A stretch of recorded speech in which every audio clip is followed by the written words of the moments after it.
Bom dia, estamos aqui novamente no nosso Jornal Economics. Hoje falaremos sobre atualizações do Banco Central e do IPEA. Segundo o nosso querido Banco Central, o nosso preço ao consumidor teve uma leve queda. Isso justifica-se, pois no último trimestre tivemos uma alteração devido a componentes voláteis, como combustíveis e alimentos in natura. Porém, isso já foi sanado e voltamos novamente a ter nossa queda no preço. Diversas medidas de inflação subjacentes situaram-se em níveis confortáveis no último trimestre, inclusive componentes mais sensíveis aos ciclos econômicos e política monetária. Então entende-se que estamos num período de tranquilidade. De acordo com a pesquisa Focus, a mediana de projeções para o ano de 2019 do IPCA regrediu, sendo em 14 de junho registrado 3,84% e na última atualização de 3 de setembro registrou 3,45%. As medianas das projeções para 2020, 2021 e 2022 registram respectivamente 4%, 3,75% e 3,75%. Isso em 14 de junho, e passaram a ser 3,80 para 2020 e 3,5 para 2022, sendo o ano de 2021 constante em 3,75. Para a inflação de 12 meses à frente, suaviza-se a mediana de previsões, que passou de 3,57 para 3,41. Seguindo agora para o nosso quadro de discussões, teremos os economistas Gustavo, Lucas e Henrique, que falarão um pouco mais sobre a nossa conjuntura econômica. Ok, seguimos com o debate com base no boletim de inflação do Banco Central e a carta de conjuntura do IPEA. Cabe destacar o desempenho do PIB, o mercado de trabalho, crédito de juros, economia global, inflação e economia agrícola, política fiscal e política monetária. Isso seria do terceiro trimestre de 2019, das duas cartas, vamos abordar um pouco. Perfeito. Com relação à economia global, o mundo ele mostrou sinais de desaceleração econômica. O que aconteceu? Por vários fatores geopolíticos, entre eles a guerra entre o Irã e os Estados Unidos, uma guerra diplomática que ocorreu, a desaceleração na economia chinesa e conflitos pontuais no mundo fizeram com que a economia se desacelerasse com o passar do tempo.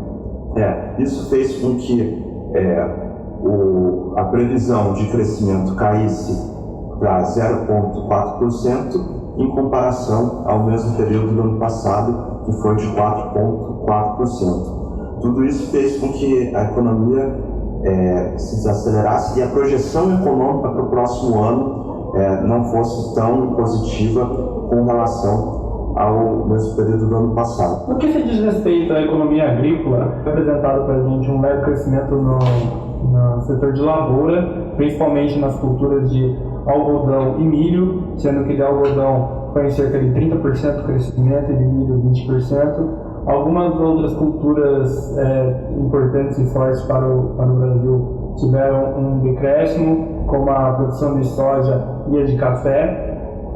O setor externo teve uma leve contração em relação às exportações do Brasil, principalmente pela soja em grãos e a soja em farelo, mas mesmo assim a carne bovina e carne de frango tiveram um aumento de 5%. Produções como arroz, batata e soja tiveram crescimento de preços, isso influenciou um pouco no mercado.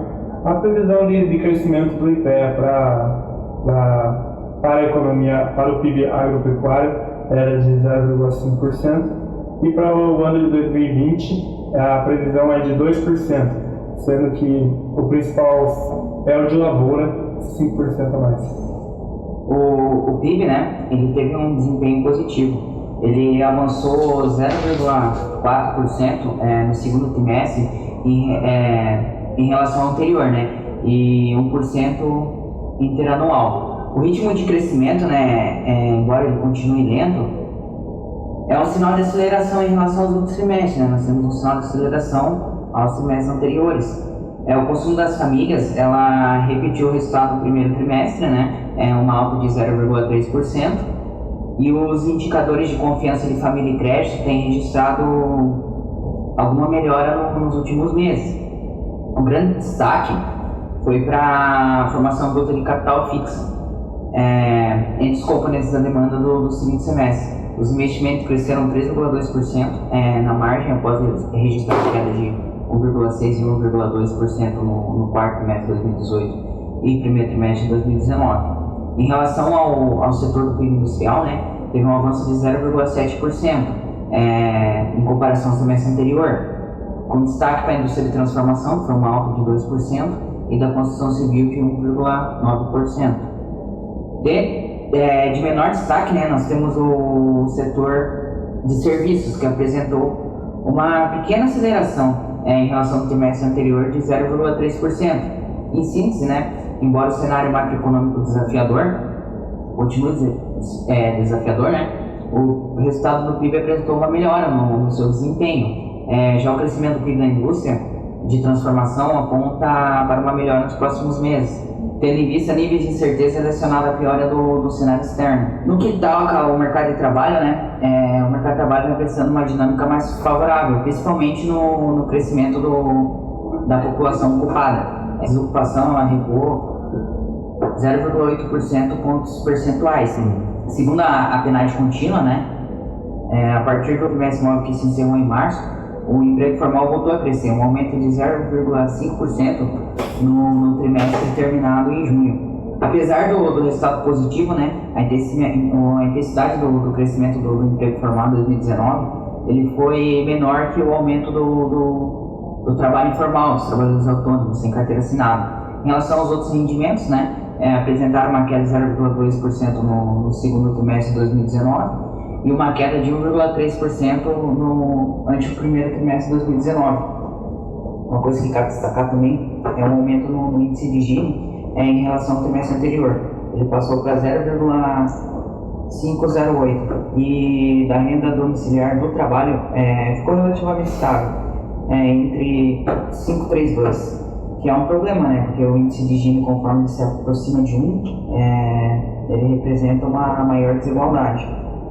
Já em relação à política fiscal, ao déficit primário, no ano vigente de 2019, teve uma redução de 0,4% para 0,2%.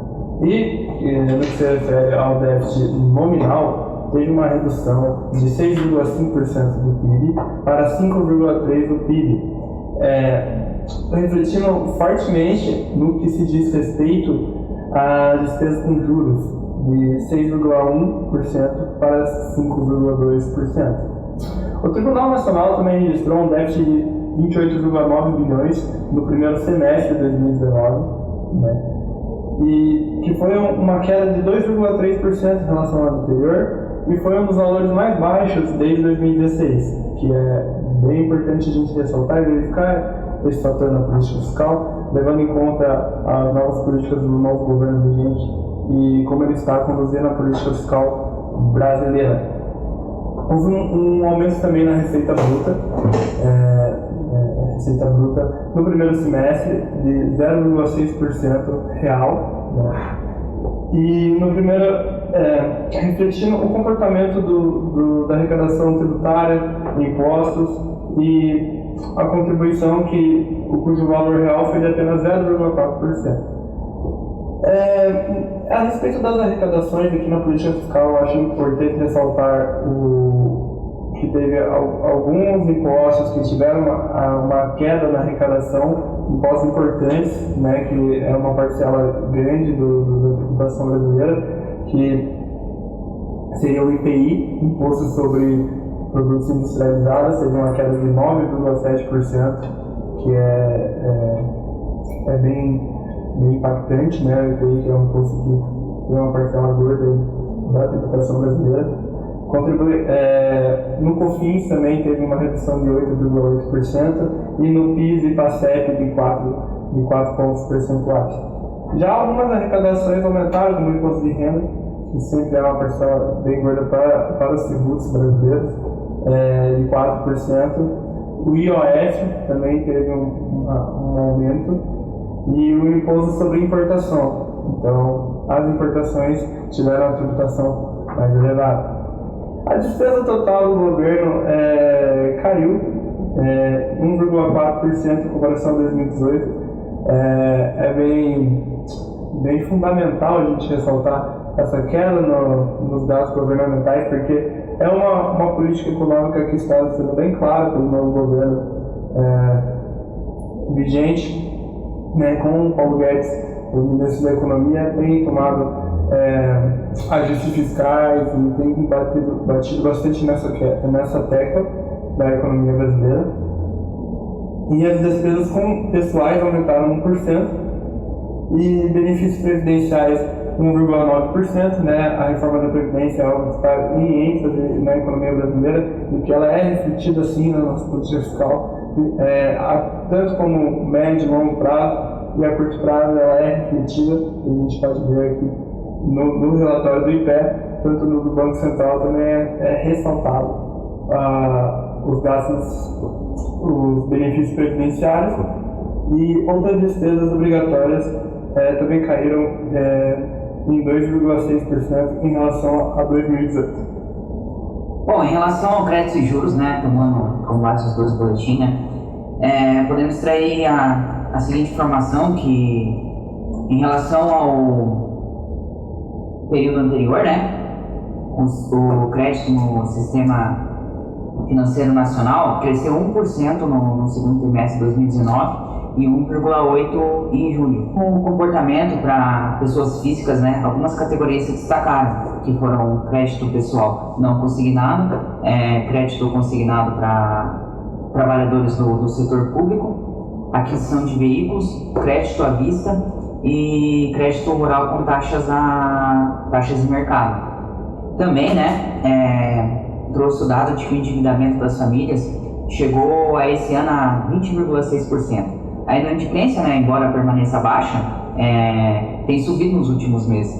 Para a pessoa física, em torno de 4,85% em julho, e para a pessoa jurídica, em torno de 2,7%. Vale destacar também que o spread bancário subiu para 26,4% em julho de 2019, né, ante a 23,8% em agosto de 2018. Para a pessoa física. Para a pessoa jurídica, já é um spread menor, mas também é um spread alto se levar em consideração a taxa básica de juros da economia atual, né? Para a pessoa jurídica, foi 9,6%, né? Ante a 8,8% em agosto de 2018. E o spread total totalizou em 19,8%. Bem, com relação à inflação, nós temos que lembrar que durante 6 anos, de 2010 a 2016, o Banco Central perdeu a capacidade de controle inflacionário. E a partir de 2016, o Banco Central começou a fazer uma política monetária de autocontrole da inflação brasileira. A gente tem que lembrar que, nesse momento, a inflação se encontra a mais controlada na história do Brasil. O nosso índice de preços acumulou, nesse período, 4,9%, e a tendência a partir de hoje é uma queda ou um controle inflacionário que vai manter e vai garantir o poder de compra da população brasileira. Com relação às famílias, o consumo delas vem se mantendo estável, todavia o poder aquisitivo delas vem caindo, e agora a inflação controlada e uma política monetária estável, o Banco Central deve iniciar todo um trabalho de queda de juros, e esse processo de queda de juros vai fomentar a economia e para a geração de empregos no contexto brasileiro. E seria isso, então, essa seria a conjuntura do cenário econômico brasileiro nesse período, e com relação à inflação, ela se mantém controlada e deve se manter assim pelos próximos anos. Eu gostaria só de fazer uma complementação. No relatório do IPEA tem apresentado que conforme o Gustavo falou, né, que a inflação ela fechou o primeiro trimestre em 4,9%. Segundo o boletim do IPEA, em julho agora, a inflação está acumulada apenas 3,2%, ou seja, ela está seguindo abaixo da meta estipulada. Isso abre espaço, né, para possível outro corte da taxa de juros. Alguns economistas estimam que essa taxa pode cair para 4%, até o fim do ano, né, para 4,5% ou 4% ao ano. E uma taxa de inflação anual de 4%, 4 pontos percentuais, é uma taxa realmente muito confortável para a economia brasileira, que apresenta estabilidade para os agentes econômicos, né? Eles têm a confiança de que o Banco Central está mantendo uma taxa de inflação baixa. Isso traz pontos positivos para a economia e promove alguns cenários de crescimento, até condiciona os cenários de crescimento. É claro que tem outros fatores que influenciam, mas a taxa de inflação está condicionando para o Brasil poder sair desse período de recessão que dura um pouco, que dura há um tempo, para podermos ter essa alavancagem econômica utilizando essa capacidade social que o Brasil tem e poder retomar o crescimento de forma como o Brasil tem capacidade. Desse modo, né, a inflação estando abaixo da meta, é possível com que o governo ainda continue reduzindo os juros, né, como eu disse, e consiga seguir essa política monetária estimulativa, né? Sim, e essa política monetária de estímulo à economia deve fazer com que o Brasil passe aí por um período de alta no seu PIB, um período próspero de crescimento econômico. Tem bastante capacidade fiscal. Sim. E o que você acha, espera para mais para frente, a economia brasileira retoma, não retoma? Depende de alguns fatores. Da estabilidade política eu acho que é principal, né? Esse novo governo está sofrendo muitas pressões e muitas coisas em cima. Paulo Guedes está tentando adotar políticas para o crescimento, mas eu acho que o principal que o Brasil não faz, que seria de fundamental importância para o crescimento econômico, seria o combate ao desemprego, né? A gente tem uma inflação que está acomodada, ela está em níveis bons, só que o desemprego está muito alto há alguns anos já, e o Brasil não tem um foco tão grande no combate ao desemprego, e acho que é um fator econômico fundamental para a gente alavancar a economia como ela precisa.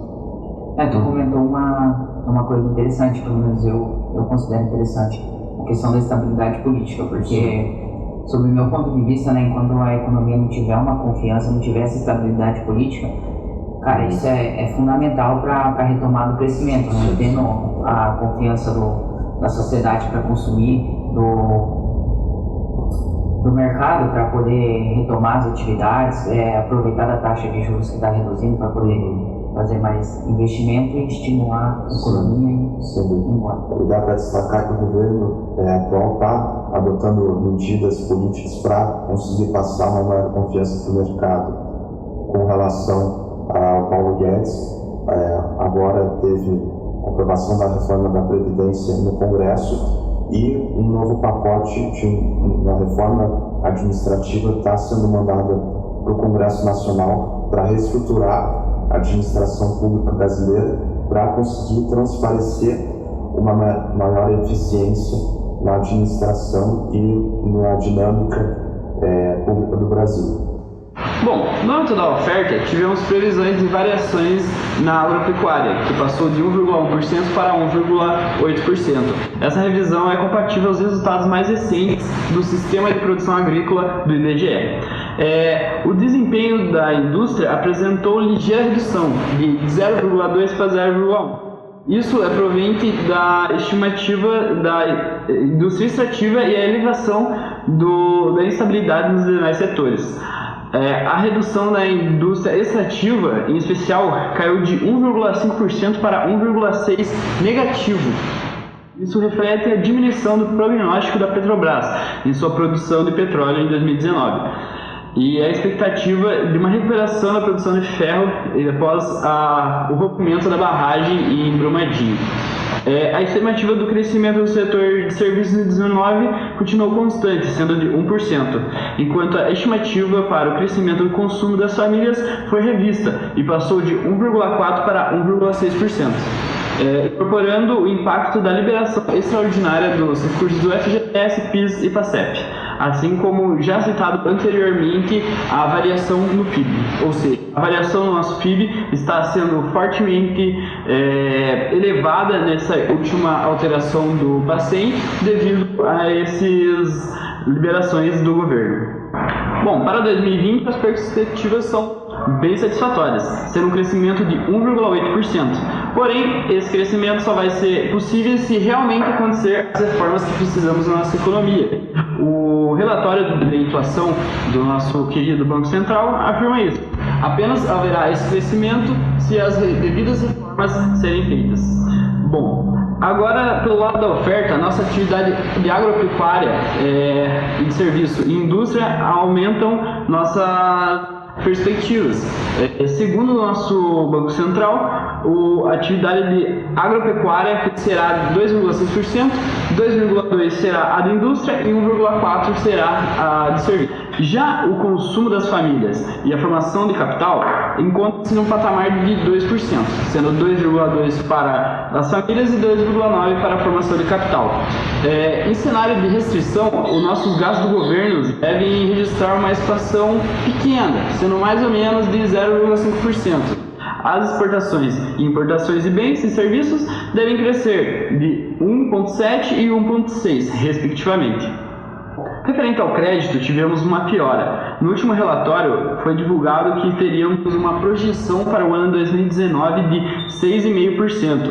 Porém, devido às restrições das pessoas jurídicas e seu baixo desenvolvimento, tivemos uma queda para 5,7%. O crédito a pessoas jurídicas passou de 2,5% para menos 0,9%. E está sendo compensado especialmente a crédito a pessoas físicas. Para 2020, projeta-se que nossa estoque de crédito seja elevado, sendo de 8,1%, superior ao 2019. Isso deve-se novamente ao crédito destinado às pessoas físicas, batem 11,2%, e também uma melhora do crédito às empresas, que se bate 3,80%. Essas são as perspectivas do Banco Central para o ano 2020. Fiquem agora com o nosso economista Bernardo Von, que falará um pouco mais sobre a perspectiva de inflação. O relatório também analisa perspectivas para a inflação até o ano de 2020, utilizando dados disponíveis até a reunião do Copom realizada no dia 18 de setembro de 2019. As projeções para a inflação são divididas em 4 cenários, usando condicionantes para a trajetória de taxa de câmbio e taxa Selic do período. O primeiro cenário apresenta taxa Selic e taxa de câmbio constantes. No segundo cenário, apresentam trajetórias extraídas da pesquisa Focus para as duas variáveis.